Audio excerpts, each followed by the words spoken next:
নমস্কার বন্ধুরা, আশা করি সবাই ভালো আছেন। এক্সপার্ট ড্রাইভার ডটের আরও একটি নতুন ভিডিওতে আপনাদের সবাইকে স্বাগতম। আমি স্বপন। আর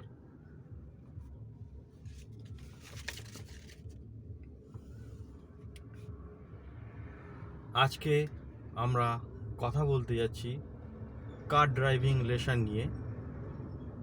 চলুন কথা না বলে শুরু করা যাক। আমরা আগের ভিডিওতে 9 দিনের গাড়ি চালানো শেখার গাইড পেয়ে গেছি।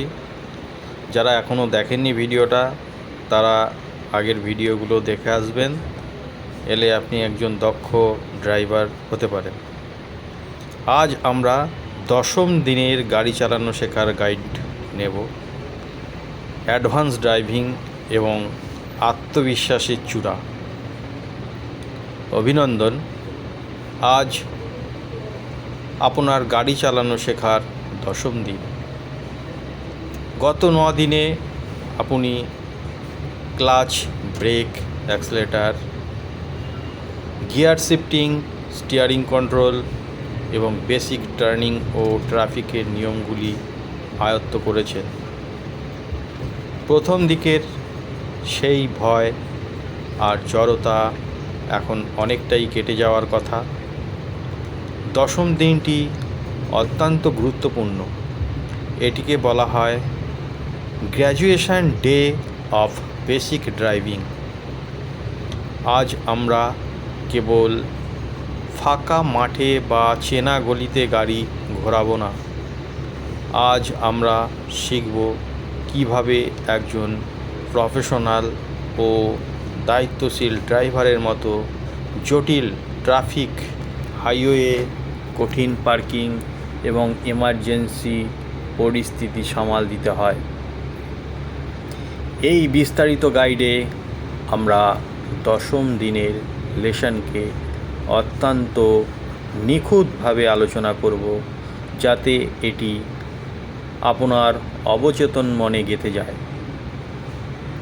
প্রি ড্রাইভ চেক লিস্ট এবং মানসিক প্রস্তুতি।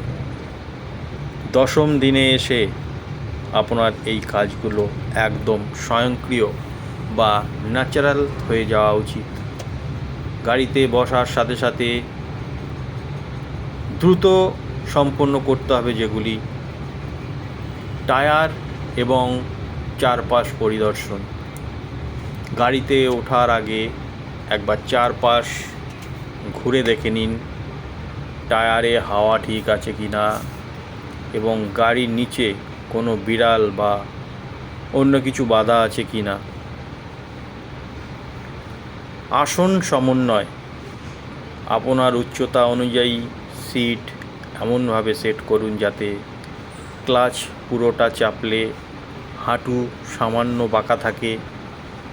Mirror positioning.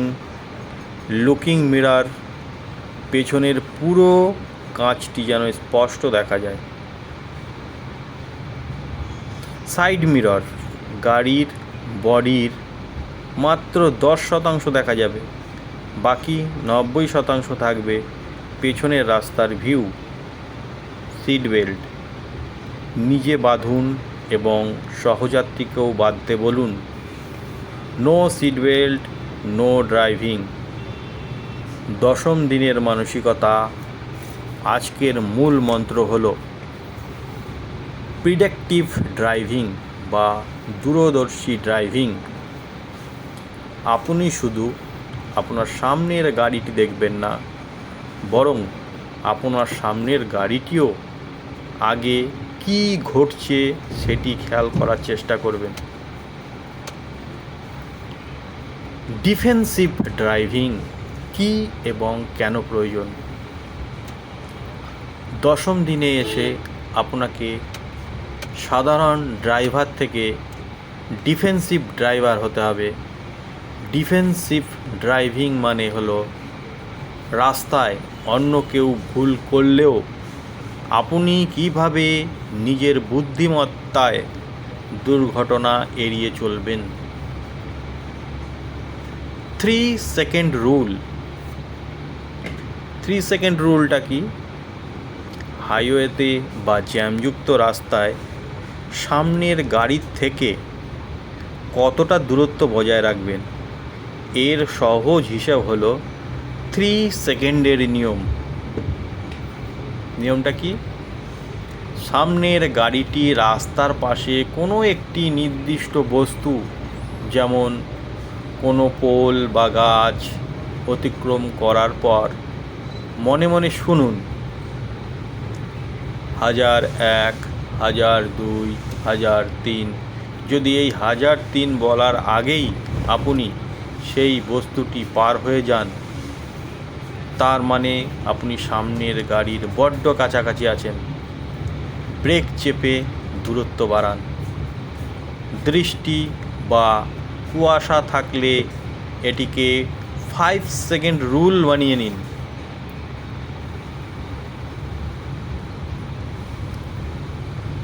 ব্লাইন্ড স্পট কী করে চিনবেন? আপনার গাড়ির আয়নার পেছনের সবটুকু দেখা যায় না। ঠিক আপনার গাড়ির পেছনের 2 কোণায় এবং কিছু জায়গা থাকে যা আয়নায় ধরা পড়ে না। একে বলে ব্লাইন্ড স্পট। ব্লাইন্ড স্পটে কী করবেন? লেন পরিবর্তন করার আগে বা টার্ন নেওয়ার আগে শুধু আয়না দেখলেই হবে না, ঘাড় ঘুরিয়ে সামান্য দেখে নিতে হবে কোনো বাইক বা পথচারী সেখানে আছে কি না। জ্যাম এবং ভারী ট্রাফিকে গাড়ি নিয়ন্ত্রণ।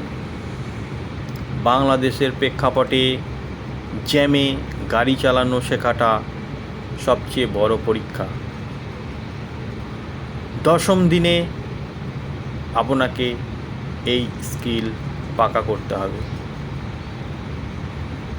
হাফ ক্লাচ এবং ক্রিপিং টেকনিক। ম্যানুয়াল গাড়ির ক্ষেত্রে জ্যামে বারবার অ্যাক্সেলেটার দিতে হয় না। গাড়ি প্রথম গিয়ারে দিন, অ্যাক্সেলেটার না ছুঁয়ে আস্তে আস্তে ক্লাচ ছাড়ুন। একটা বিন্দুতে এসে গাড়ি কাঁপতে শুরু করবে এবং নিজে নিজেই এগোবে। জ্যামে এই বাইটিং পয়েন্টে ক্লাচ ধরে রেখে গাড়ি সামান্য এগিয়ে আবার পুরো ক্লাচ চেপে ব্রেক করুন। জ্যামে দূরত্বের হিসাব। জ্যামে যখন থামবেন, সামনের গাড়ির ঠিক কতটা কাছাকাছি যাবেন? একটা স্বর্ণালী নিয়ম বলে দিই আমি।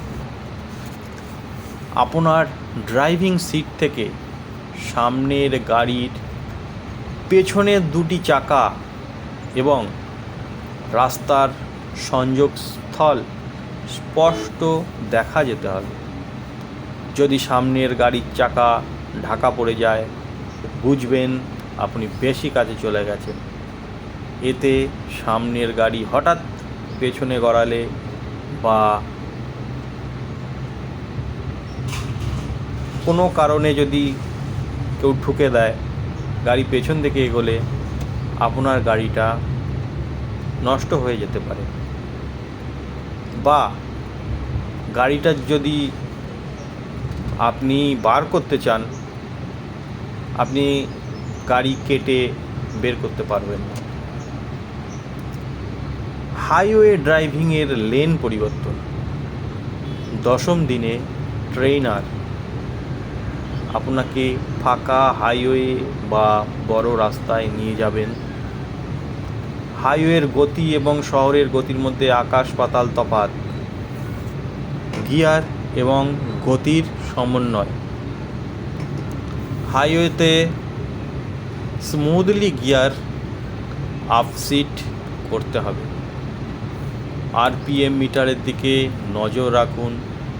সাধারণত 2000 থেকে 2500-এ গিয়ার বদলাতে হয়। ফার্স্ট গিয়ার 0 থেকে 10 কিলোমিটার পার ঘন্টা।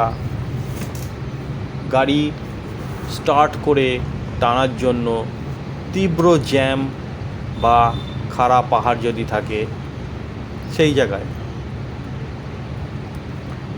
দ্বিতীয় গিয়ার হচ্ছে 10 থেকে 20 কিলোমিটার পার আওয়ার।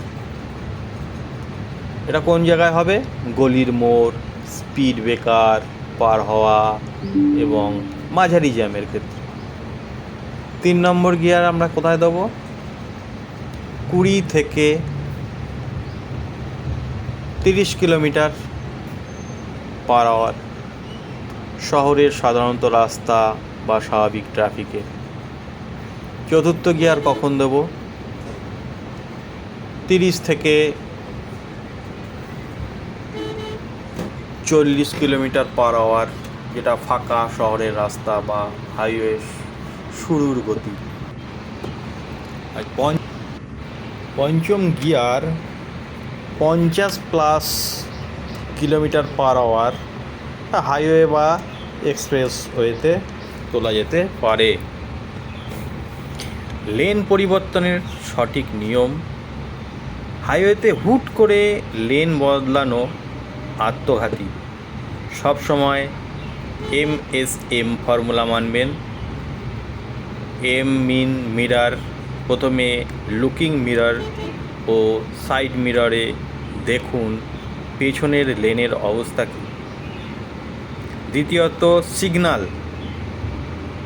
যে লেনে যাবেন সেদিকের ইন্ডিকেটর লাইট দিন অন্তত 3 থেকে 5 সেকেন্ড আগে। और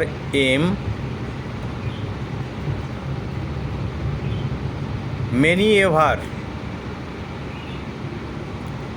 স্টিয়ারিং আলতো করে ঘুরিয়ে স্মুথলি নতুন লেনে প্রবেশ করুন। ঝটকা দিয়ে স্টিয়ারিং ঘোরানো যাবে না। রিভার্স এবং অ্যাডভান্স পার্কিং। সোজা গাড়ি চালানো সহজ, কিন্তু দক্ষ ড্রাইভারের আসল পরিচয় পাওয়া যায় পার্কিংয়ে। 10ম দিনে আমরা 2 ধরনের পার্কিংয়ের উপর জোর দেব। রিভার্স বা ব্যাক গিয়ারে গাড়ি চালানো। পেছনে যাওয়ার সময় মনে রাখবেন স্টিয়ারিং যেদিকে ঘোরাবেন গাড়ির পেছনের অংশ সেদিকেই যাবে। যদি গাড়ির পেছনের অংশ ডান দিকে নিতে চান স্টিয়ারিং ডান দিকে ঘোরাতে হবে। রিভার্স করার সময় তাড়াহুড়ো করবেন না, শুধু ক্লাচ রিলিজ করে যে গতি পাওয়া যায় তাতেই গাড়ি নিয়ন্ত্রণ করুন। Parallel parking. রাস্তার পাশে 2টি গাড়ির মাঝখানের খালি জায়গায় গাড়ি পার্ক করাকে প্যারালাল পার্কিং বলা হয়। সামনের গাড়ির সমান্তরালে নিজের গাড়িটি এনে দাঁড় করান। 2টি গাড়ির মাঝে 2 ফুট দূরত্ব থাকবে। রিভার্স গিয়ার দিন। স্টিয়ারিং পুরোটা ডানে বা যেদিকে ফুটপাত তার বিপরীত দিকে ঘোরান। আস্তে আস্তে পেছনে যান। যখন আপনার পাশের আয়নায় পেছনের গাড়ির পুরো সামনের অংশ দেখতে পাবেন স্টিয়ারিং সোজা করুন এবং পেছনে যান। এবার স্টিয়ারিং পুরোটা বামে ঘুরিয়ে গাড়িটি খাপ খাইয়ে নিন। তো বন্ধুরা, এই ছিল আজকের ভিডিও। আশা করি আপনাদের ভালো লেগেছে। যদি ভালো লেগে থাকে তাহলে একটা লাইক দিতে ভুলবেন না, আর বন্ধুদের সাথে শেয়ার করবেন। আপনাদের মতামত অবশ্যই কমেন্টে জানান। চ্যানেলে নতুন হলে সাবস্ক্রাইব করতে ভুলবেন না, ও এই রকম ভিডিও পেতে বেল আইকন প্রেস করবেন। নেক্সট ভিডিওতে আবার দেখা হবে। ততক্ষণ ভালো থাকবেন, সুস্থ থাকবেন। ধন্যবাদ। এতক্ষণ এই ভিডিওটা দেখবার জন্য। জয় হিন্দ, জয় ভারত।